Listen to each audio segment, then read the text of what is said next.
Hey guys, it's Jheniecee and I'm back with another video. Today I'm talking about what I think about girlfriends as an adult. It's just one of them days. Let's start off with Joan and her insufferable ways. Joan was the most insufferable character ever. Joan was so annoying. Like it got to the point in season 2, every time she spoke, I'd roll my eyes. Like she was just so annoying. Like it wasn't even funny. She wasn't even funny. It was like, Joan, you have issues. You really need to go to therapy. You need to go. You know them shows like Marriage Boot Camp and Couples Therapy? If I was friends with her, I would have been like, sorry, I'm gone. I'm out. Do you know what I mean? I'm out. I'm out. She's very passive aggressive in every single relationship that she had, whether it was with Toni or a man. Joan was selfish. She was a selfish heifer, as William would say. She was always ruining people's weddings. The thing that pissed me off is that she would ruin the weddings and then she would always come at the last minute. Like in Maya's one, she literally made Maya go back in the company. Can you imagine making somebody do that at their own, like, I'm sorry, but Maya should have called security, you know. It's not only the Jones way that is the way. Do you know what I mean? It's not the way, the truth, and the life, okay? You ruined your chance of being in it, and that's it. She would always give her unwarranted opinion, and I think that was the most annoying thing. Like, if nobody asks for your opinion, and you know they don't want to hear it, why do you keep giving it? Because every time they gave it, they were like, we don't care what you think. So why did she keep giving it? And then what she did at Toni's wedding, the fact that she would pick fights with Ellis so that she would feel like she would have something to be angry about, and that she couldn't even be happy for her friend. There's issues there, girl. Sis, there's issues there. It doesn't matter if she was first or you were second. Just be happy for your friend. I don't know why you're even thinking, like, she's always competing with Toni in that area, and she always kind of acted like she wasn't, because I feel like she felt like she deserved to be in a certain place because she was a nice person, but she was really self-centered. She felt like she deserved to be there first than everyone else. And also what she did at Toni's custody hearing. Okay, so you knew that the custody hearing was at 8 AM, which means you have to get up early, which means you have to go to bed early. So if you're going to go to a party, you can go to a party, yeah, but then the girl knowingly drank. I think she drank, and I think the drink was a Cosmopolitan. She drank like as many Cosmopolitans as she could. But you knew that your friend had a custody hearing the next day, so she got drunk on purpose. I think she got drunk, but I don't care. She got drunk on purpose. You don't get drunk by accident, because you know at your age how many drinks that you can drink without getting drunk. So because she was at the party and everyone was calling her a hoe because of her outfit, that's sad. But the party was dead anyway, so she should have left.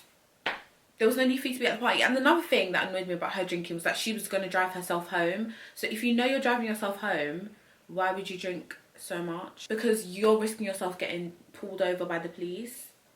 So she obviously did it on purpose. She obviously didn't want to go to the hearing. And that's why I think she was self-centered, selfish, and yeah, she was irritating. I know that Toni did quite a few bad things to her, but I think that custody hearing really tops everything. That's her child, do you know what I mean?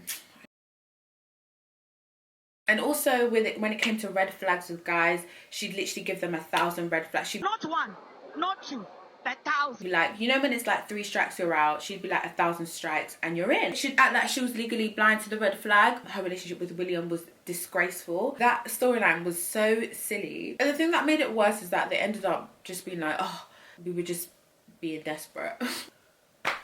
Really, we could have done without that, you know. Like Ellis, that ain't even the first one. Ellis, yeah, okay. He does something bad to her. I can't even remember what he did to her yet, but he did something bad to her. And then his apology was him to read a script to make him sound deep. He read a script out to her, and so that he would sound like he was a deep person. But she didn't know at the time. But then she found out that it was just his script. What did she do? She thought that was sweet. Sis, he just wasn't trying. I just don't understand it. I think she was desperate. I think it's like she felt, oh, if I don't try with this person, I may be missing out. But then she just ended up wasting her time so many times. Like every season there'll be like 3 people she wasted her time on. It was just annoying. Like I ultimately think, okay, let me go on to Sean. So Sean was maybe the first person in the show that she actually had a proper relationship with. And he was an sex addict. Tell me why. Tell me why. why would you date an sex addict if you are not planning to be celibate? Make it make sense. It's not making sense. If they end up having sex, then that means they've relapsed, and that means she made the guy relapse. And I don't know if she thought about that before, but she obviously didn't. Basically relapsed because of her, and he had no issue with it. That makes no sense. If you're an addict, yeah, if you're an alcoholic and you go to Alcoholics Anonymous, that means you're trying to not drink alcohol ever again. Isn't that the same with every other addiction? So I don't know, well, maybe I'm mistaken, but that just didn't make sense. Maybe I'm mistaken, and so with that addiction it's different. But I just don't understand the logic behind that decision. And also the thing that pissed me off even more is that at the time when she was with Sean, yeah, Davis wanted her. And I personally think she should have gone with Davis. I personally think her and Davis were a perfect match. But what did she do? I don't understand what the bondage was with Sean. But she chose not to with Davis. She chose not to with Davis. And you know what? I'm not gonna lie. She should have just been like, to Sean. She should have just been like, because I think with Sean, she wanted to literally drag out every single relationship just so that she would know she didn't miss out on anything. And then it ended with her just missing out on Davis. Because he came back twice. And she said no, twice. And it was like, girl, that relationship didn't make sense anyway. So she should have just been like, oh, do you know what, this isn't making sense. Let me go with something that does make sense. But she decided not to. And I don't know why. And then what did he do? He didn't even... And then what did he do? He dumped her, and then he said, oh, it's because he has a fiance. And that was a lie. Another thing with Joan was that she was really passive-aggressive. So, yeah, she would ignore red flags. Then when somebody would do something, like when Aaron didn't celebrate Valentine's Day, she would just be like sulking. Just tell him that you want to celebrate Valentine's Day. Is it that hard for you to open your mouth as a big woman and say what you want? Because if you don't say what you want, how is he supposed to know? How is he supposed to know what you want if you don't say it? I think that's common sense. Joan was just always trying to act like she was this amazing person, like she was such a good person. And it was just like, everything that she did that made it seem like she was a good person was at the root of her own selfishness. Like, it wasn't ever for somebody else. It was either out of pity or out of something that would benefit her. So her taking in Lynn for ages and how many years was just so she could feel like she was needed by someone. And let's get on to Lynn. Lynn was a bum. Lynn was the bum of all bums. She was bum-malicious. She was on another level. She just couldn't be bothered to get a job. Come on. At some point you have to realise that you just keep getting degrees because you don't want to get a job.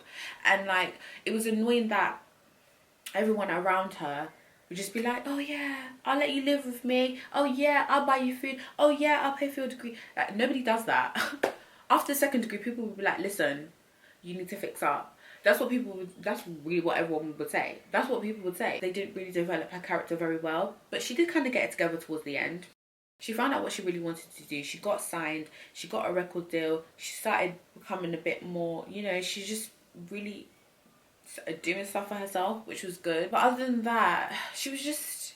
I just wish they'd have developed her character more, because she was funny. I'm not gonna lie, she was quite funny at times. She was really funny at times, but the bumminess was too much. They just took it to the extreme, the bumminess. I just think the bumminess was too much at times, and it sometimes got annoying, because it's like everything, like every time she was on the screen, she was asking somebody for food or money, and it's like, it's not even like she has issues. Like, she's a perfectly normal person, but she's just lazy.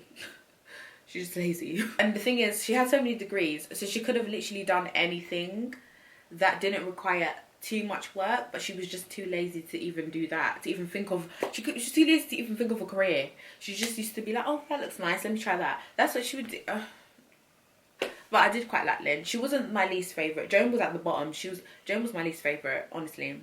Let's get on to Toni. I don't really have much to say about Toni, because she was my favourite. I think she was my favourite. She was selfish and she was self-centered. But at least with Toni, you knew what you was getting with her. She always came with comic relief. She wasn't... I think with Toni, she would internally deal with her stuff and not, like, pour it on the group. She wouldn't pour it on the group like what Joan did. Joan used to literally like make her issues the center of the universe. So if she had a problem, nobody else could be happy. That's literally what Joan was like. That's what she did at everyone's wedding and everyone's baby shower and all of this. Everything was about her. But with Toni, yes, she was selfish and like sometimes she didn't really care what other people used to talk about. She didn't really care about other people's issues and stuff like that. But at least she wasn't selfish to the point where nobody else could be happy if she wasn't happy. But she was toxic. Her and Joan were toxic. Both of them were toxic. Toni was toxic, and what she did to Joan was really bad. When she was pissed off that she told Greg, I was like, girl, Toni, that was really unnecessary. That was unnecessary. Toni's selfishness was like, girl, I was like, you're lucky you have friends. So was Joan though. She's like, she has friends, because if I was both their friends, I would have been like, bye. But you know, with Toni, she always provided comic relief, so I feel like maybe that's why I overlooked her toxic ways. Also, I do think that she shouldn't have cheated on Greg, because I think that was like her thing. Her and Greg was it, but then she obviously messed it up, and then, but what he did to her was evil. I don't think he needed to do that. Like, come on, really? But one thing I don't understand is her and Todd. That was random. It was random, so random. Just like Joan and Aaron, that was random as well. Brock, that was even worse. Like, that was just so annoying. I think she was really mean to him though, I can't lie. She needed to work on her selfishness and actually do something for somebody. She just didn't really care about anyone. That was just really it. She just didn't really care about anyone but herself.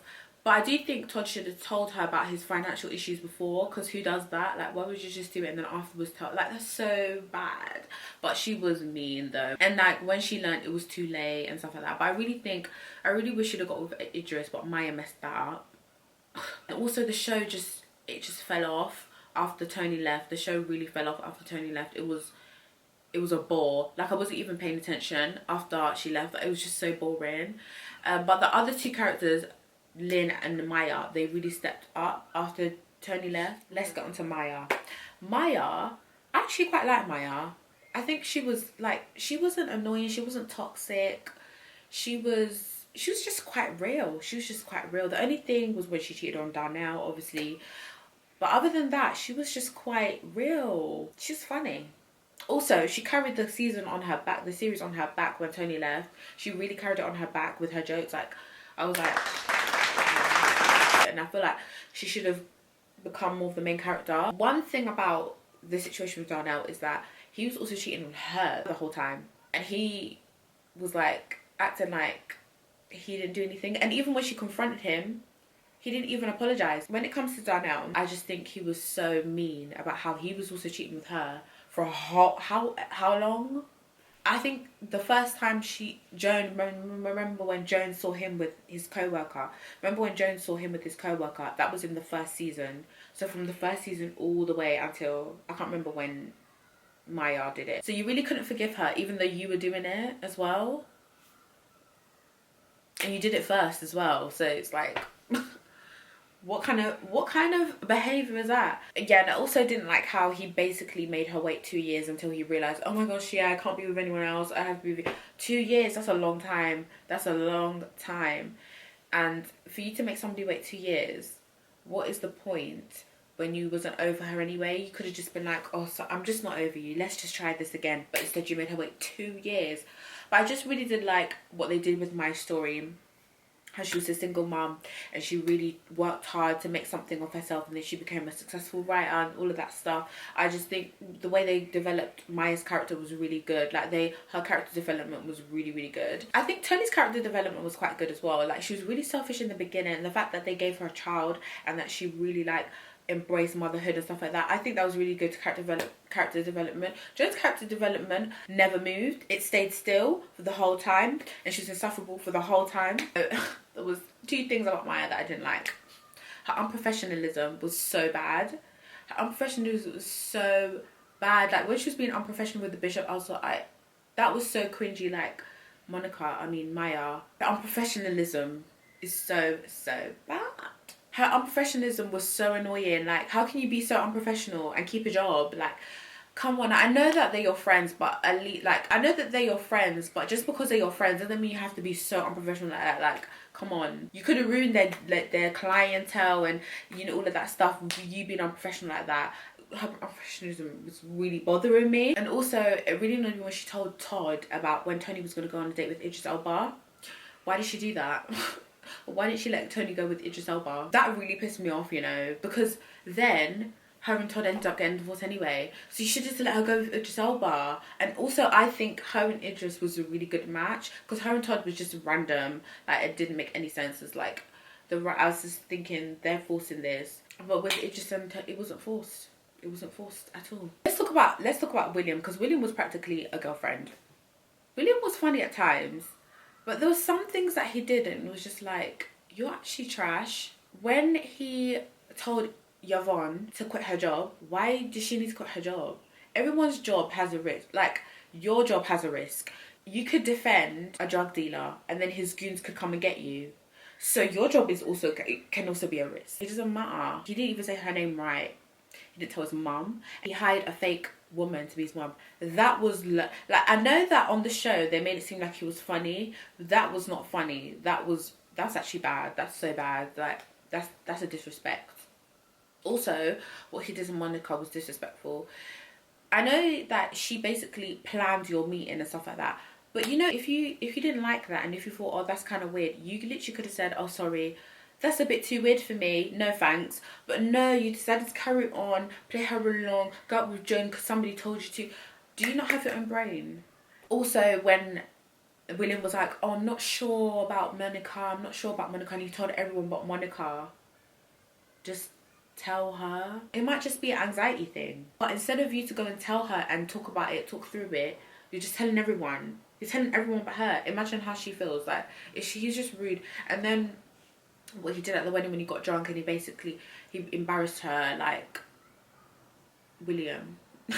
I know that you're the comedian of the show, but sometimes you took it too far. You took it too far, babes. You took it too far. The Lynn and the Pastor was so random because, first of all, as a Christian, I was watching it obviously as a Christian, and I was just thinking the yoke is not equaled, and he knows that too. So what is going on? Towards the end, what's his name? William. William started just getting on my nerves so much that I even started to enjoy Darnell as a character. I think Darnell's character development was really good as well. Like, he became a nicer, but like, I just liked his character a bit more. He was less misogynistic and all sorts towards the end. But William just got worse. He got worse. And that ending, what was that ending? But to be fair, in season 8, I wasn't paying attention. It was literally like background noise, and then all I saw was preview in 3, 2, 1. You know when you finish a show and then Netflix goes preview in 3, 2, 1, and then I was like, oh, it's finished. But I didn't, like, I was just like, what kind of ending was that? They need to do a movie though. They need to do a movie, and they need to bring back Toni as well, because I know if they bring back Toni, it'll be good. If they bring back Toni, it'll be good. But that ending was terrible. But apparently they didn't finish it properly. That's why it ended like that. But I was just like, guys, you need to try again, because that ending was not good. Yeah, this is my opinions on girlfriends, and I hope you guys enjoyed this video, and don't forget to subscribe, like and comment, and I'll see you guys in my next video. Bye.